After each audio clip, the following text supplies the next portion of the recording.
Good morning, IARBs, IARCR, and Taken. I wanted to read you guys something for 1 King 11:2.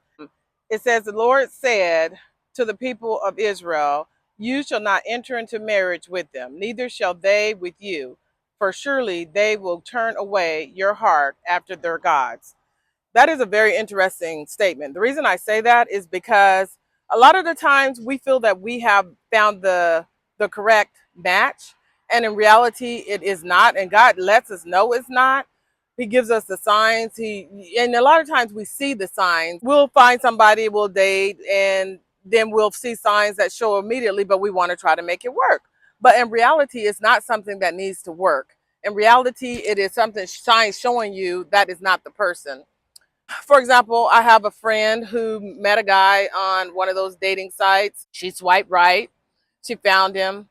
He felt good. She thought that he was from God, said everything that she felt God would have approved her of.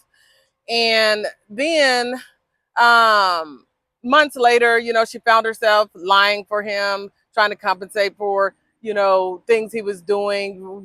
Didn't want to talk to friends and families because, you know, she didn't want to say who or what he really was about. She made it sound like, oh, he's really good. He does me good.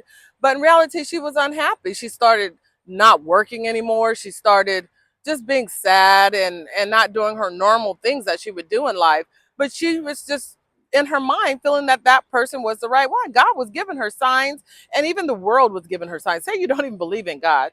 There are so many signs in life when someone is not the right one. In the beginning, I guess he told her he was religious. He was religious, but he wasn't the same God that she believed in. He told her that he had a really good job. Yeah, he worked at McDonald's. Nothing wrong with working at McDonald's if you are consistent, if you have goals and dreams of just going somewhere within that field. I mean, nothing wrong with where any person works. He never paid her mind. He never helped her pay her bills, because they ended up, of course, moving in together after a month. That was a bad sign right there. We have to look at the signs of that are there showing us when something is not a good match. If you are a person or Christian, one of the good things about life, you can always pray. You can pray with your husband, or your husband will start praying with you. That alone helps to relieve a lot of tension in the marriage, because then God takes on that weight. Um, Communication. If you and your husband are communicating, it's a good communication. He's not always trying to say that he's right and you're wrong. He's not always trying to justify for what he is doing. He will admit when he's wrong. And you also, females too, not just husbands. This is husband and wife, the other person, the other spouse. So I'm not just talking to women about men. This is both ways. If that person is not right for you, you're going to know that.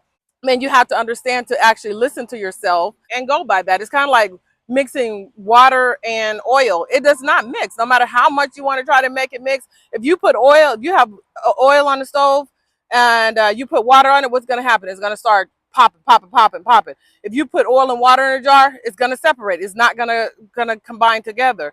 Oil and water does not mix. So you have to stop trying to make yourself mix yourself with something that is not meant to be mixed. One of the other things that I wanted to say, you in a situation where you just happen to have a child by that person, and you feel like, oh, we have to make this work because now we have a child. Well, just because you have a child with somebody, especially in this day and time, you do not have to stay with that person. If that person is abusive and hitting you, and verbally or mentally or physically or psychologically or even any other way abusing you, you do not have to stay with that person. You can find resources that will help you, whether you're a male or a female. You do not have to stay with that person if you have a child with that person. A lot of men are raising children by themselves. I really, I'm happy for that. That is absolutely wonderful. But one thing we do have to realize in life, that just because you feel that you are in a situation does not mean you have to be stuck in that situation. Learn when something is not right for you and step out. If it's not good, step out. Get away from that. You don't have to have that. You do not have to be there. But the longer you stay, the more you'll keep trying to justify in your head why you were there. The longer you will try to justify that person's behaviors. And after a while, you'll start thinking it's your fault. You'll start thinking you're the one that's wrong. And in reality, you're not the one that's wrong. It is that other person who is wrong. You just have to really figure yourself out in life and know who you are, start loving yourself. That's why I like being an IR myself, in a relationship but single, knowing myself. If you're in an IR in a committed relationship, meaning you're committed to somebody, just make sure that person is who they really are before you consider being an IR. Or if you're taken, meaning you're in a marriage, but that person has not treated you correctly in that marriage, but you have decided to stay in that marriage. You don't have to. Even if you're married to somebody, there's a such thing as divorce. Even if you like, oh my gosh, that's a whole lot of stuff to get a divorce.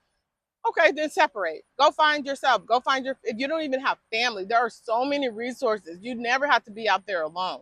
There are so many resources. If I don't know if this is in every state, but 211, that's a good start to call.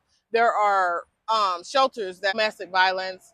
There are, if you have children, you can get low income housing. You may have to stay in a shelter for a minute, but I guarantee you they'll find you low income housing. I know in some states like New York and bigger states, it may be harder. And some people say it is actually easier in bigger states, I've heard, to get on low income housing. But the point is, after you're on that low income housing, you don't have to stay there. So don't say, oh, I don't want to be that way. I live in a beautiful, big, beautiful home. No, once you're in that low income housing and you're able to adjust to things, you're able to work there, you're on assistance and they're able to help you with childcare, then you can start getting yourself together. I just don't want anyone feeling that they are stuck in a situation and there is no other resources, because there is. So I just wanted to bring that to you all today. Just remember, life is life and keep on living.